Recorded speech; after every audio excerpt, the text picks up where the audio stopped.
After my father's funeral, my mother wasted no time before launching into her plans.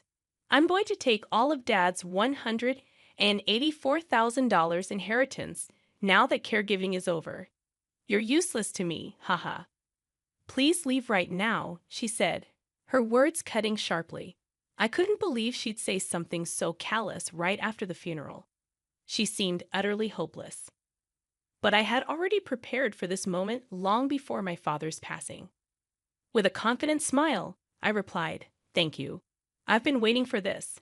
My name is Susan, and I'm 28 years old, still living in my parents' house." My father was the light in my life, always there for me despite his busy schedule. He ran a company but always made time for family dinners and my school events. Its kindness meant the world to me. My mother, on the other hand, was a different story. She never showed much affection, especially when I was young. Living with my paternal grandparents under the same roof didn't make things easier.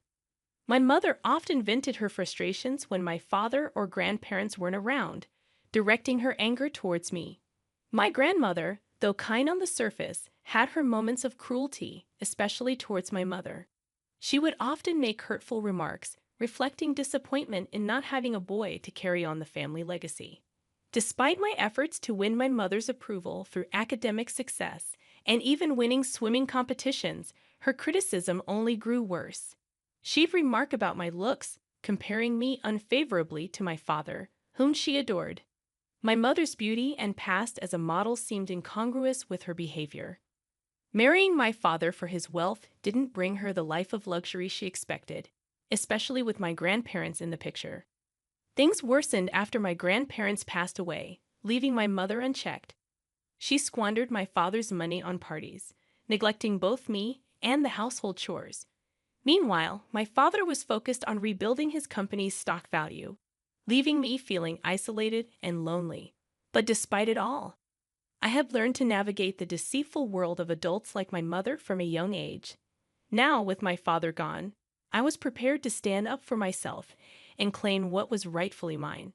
But despite my resolve, I couldn't bring myself to confront my father about my mother's behavior. I understood how hard he was working and felt that saying more would only burden him further. My aspirations remained clear. I aimed to attend a prestigious university and eventually join and support my father's company. In my dreams, I even envisioned taking over the business someday. I had no desire to live off someone else's efforts like my mother, content with a life of ease without any personal contribution. So I dedicated myself to hard work, steadily advancing towards my goals. As my father's business stabilized, he was thrilled to hear about my ambitions to join him. He allowed me to intern at his company during my third year of university. The employees were patient and kind, teaching me the intricacies of the business. After graduation, I officially joined the company as a full-time employee. Meanwhile, my relationship with my mother remained distant. I found solace in my work, immersing myself in the challenges of the corporate world. Despite being more strict and commanding in the office, my father always showed me kindness and concern, switching effortlessly between the roles of boss and father. As the years passed, I continued to thrive in my role within the company. However, life took a sudden turn when my father suffered a severe leg injury in an accident. He required extensive caregiving, and I couldn't trust anyone but myself to provide it. Reluctantly, I returned home to care for him, setting aside my feelings towards my mother for the sake of my father's well-being. Despite my mother's hurtful words, I chose to brush them off. My focus remained on caring for my father while juggling responsibilities at the company. Even confined to a wheelchair, my father's mind remained sharp, and he continued to lead the company, getting instructions remotely and attending meetings only when absolutely necessary. During this time, my father expressed his gratitude and apologized for the trouble I was going through. "It's fine, Dad," I reassured him. "I still have so much to learn from you." As I cared for him, my father imparted invaluable lessons in management, seemingly aware of his declining health. When we eventually learned he had cancer with only a year left to live, I was devastated. Spending even more time with him became my priority, visiting him daily when he was hospitalized. As his condition worsened, my father made a heartfelt request to entrust the company to me. "I've taught you a lot, Susan," he said. "I trust you with the company. I'm counting on you for everything after I'm gone." I promised to fulfill his wish to protect both him and the legacy of the company. A week later, he passed away, surrounded by loved ones and company employees who had become like family. Notably absent was my mother, who hadn't visited him once during his illness. Her indifference appalled me, but I chose not to confront her at the funeral, knowing it would be futile. In the midst of my grief, one thought lingered. I would uphold my promise to my father, to safeguard the company he had worked so hard to build. And if my mother dared to shed crocodile tears, I wouldn't hesitate to put her in her place. Despite my mother's unchanged demeanor, she boldly pretended to mourn in front of my father's friends. It was evident, however, that her true feelings were far from sorrow. She was likely pleased by his demise. The allure of my father's substantial inheritance seemed to be her sole source of satisfaction in the wake of his passing. Immediately after the funeral, she wasted no time in approaching me with her demands. "I'm going to take all of Dad's $1,984,000 inheritance now that caregiving is over. You're useless to me, haha. Please leave right now," she declared. I couldn't believe she would be so brazen as to demand this immediately after the funeral. But I was already prepared for her audaciousness. With a smile plastered on my face, I calmly responded, "Thank you. I've been waiting for this." Her surprise was evident, but I remained unfazed as I packed only the essentials, ready to move out. "I'm going to sell all my stuff," I informed her.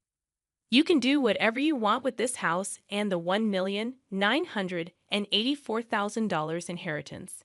I don't need anything else. I'll live and enjoy life to the fullest." Her mocking laughter only fueled my determination as I ignored her and left soon after. A month later, she bombarded me with calls, questioning why I had left the house. Reluctantly, I answered. "What do you mean by this? Why do I have to leave the house?" she demanded. I couldn't resist teasing her a little. "Oh, that's because I inherited the house," I replied casually. "Dad left the house to me, not you. I sold it for about $1 billion. Her disbelief was palpable. "$1 billion? It sold for that much," she exclaimed. But her shock didn't sway me. "Well, it doesn't matter," I assured her. "I have $1,984,000 inheritance." With that, I ended the call, content in my newfound independence and freedom from her manipulative grasp. My mother's confusion about the inheritance was swiftly met with a reality check. "Of course you haven't received $1,984,000 yet. You're a stranger now," I explained bluntly. "Remember when you fought with Dad and thrust the divorce papers at him? Well, Dad kept those papers for any future eventuality. Before he passed, he used them to officially divorce you, ensuring you won't get a single dollar of the inheritance." Her shock was evident as she realized her extravagant spending and reliance on the inheritance had come to naught. "Oh dear, still so extravagant with money, huh? But that's over now. You'll have to work for the rest of your life," I informed her matter-of-factly. Her response was predictable, demanding that I provide for her and secure her a new house and executive position in the company. I scoffed at her audacity. "Did you ever do anything for me? Don't conveniently bring up our parent-child relationship now. I don't think of you as my mother anymore. Our bond is severed. So please live your life however you like." With that, I cut off contact, setting her number to reject calls, and informing the company reception to report her if she showed up. Meanwhile, my dedication to my work at my father's company remained unwavering. I focused on protecting his legacy and fostering innovation, determined to lead the company to new heights. While my mother spiraled into debt, forced to work part-time jobs to pay off her bills, I found fulfillment in my work. Challenging as it was, I thrived on the opportunity to implement new ideas and strategies, different from my father's, while keeping my curiosity alive. Moving forward, I aim to dedicate myself even further to my work, striving to become a respected business leader and continue the legacy my father had entrusted to me.